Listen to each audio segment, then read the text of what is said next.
Look very closely at the belly of this ship. Just look at the red band near the waterline, the most visible part yet often hidden by the ocean. But why red?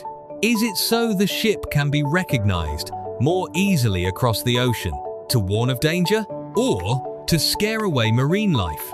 The answer actually does not begin with color, but with a much older problem. The sea does not let anything stay clean for very long. Any surface that remains underwater long enough can be taken over by algae, seaweed, barnacles, and even by creatures that once made wooden ships targets to be gnawed apart. So, the red band beneath a ship is not just paint. It is the trace of a centuries-long struggle between humans, chemistry, and the ocean. Welcome to Everyday Things Explained. Today, we are going to explore why ships all over the world carry such a familiar red belly. The ocean does not like empty surfaces. To humans, a ship's hull is an engineered structure calculated to float, carry cargo, and cut through water.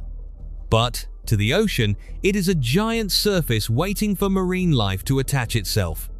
At first, it is only a thin biofilm. Then algae appear. Seaweed adds another layer. Then come barnacles, hard-shelled, stubborn, clinging tightly to the ship. This phenomenon is called biofouling, or biological fouling underwater. It may sound like a cleanliness issue, but for ships, dirt is not an aesthetic problem. Dirt is physics. A clean hull helps water slide past smoothly. When growth covers it, that surface becomes rough, like a moss-covered stone. The ocean does not need to strike a ship with storms. It only needs to cling on, layer by layer. A small layer can slow a ship down.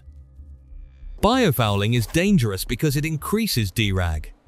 When the hull becomes rougher, water no longer moves around it smoothly. The engine has to work harder. If power stays the same, the ship slows down. If the ship wants to keep its speed, it must burn more fuel. For ocean vessels, a little is never truly little.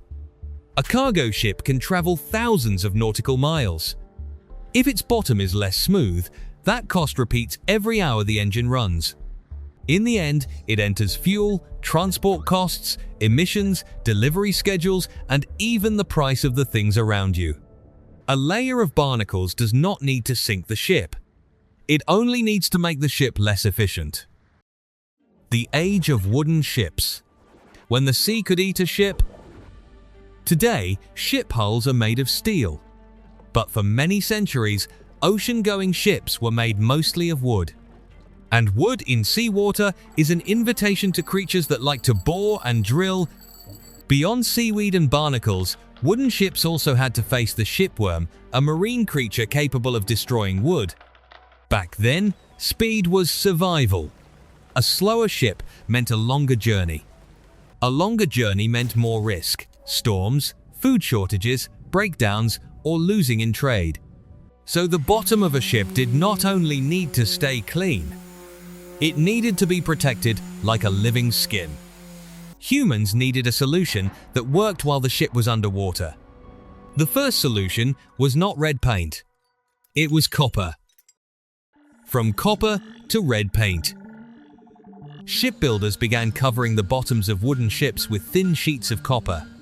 In seawater, copper creates an environment that many attaching organisms find hostile. Barnacles attach less easily.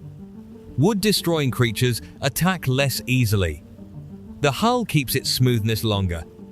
The Industrial Revolution brought iron and steel into shipbuilding. Ships became bigger, stronger, and able to carry more. But the sea was still the sea. Saltwater, clinging organisms, friction and corrosion. Covering metal ships directly with copper was no longer simple. When different metals meet saltwater, they can create electrochemical corrosion. Anti-fouling paint was born to preserve copper's core idea. Use chemistry to prevent marine life from clinging to the hull. Many traditional paints used copper compounds, especially cuprous oxide. And cuprous oxide has a reddish-brown color, like rust. That is an important origin of the red band beneath ships. Red was not invented by a designer choosing a color palette. It appeared because of function, like the fingerprint of a chemical layer that made it harder for the ocean to turn the hull into its home. Why is it still red today? Today, anti-fouling paint has developed much further. Not every ship bottom has to be red, but red is still common because it has become an industry default. Part of it is tradition. The maritime world respects what has been proven. At sea, people do not change something familiar just to make it look newer. Part of it is practical.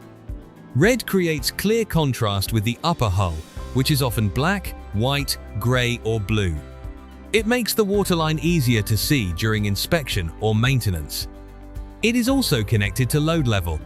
A ship needs to float at the proper height, and marks like the plimsoll line help show the safe limit.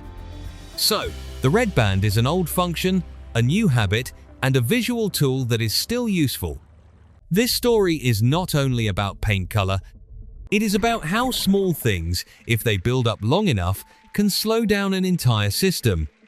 Our film, a little seaweed, a few barnacles, a little drag. The red line between two worlds. The next time you see a ship with a red bottom, remember, it is not just paint. It is the boundary line between two worlds. Above it are cargo, schedules, engineering, and human trade.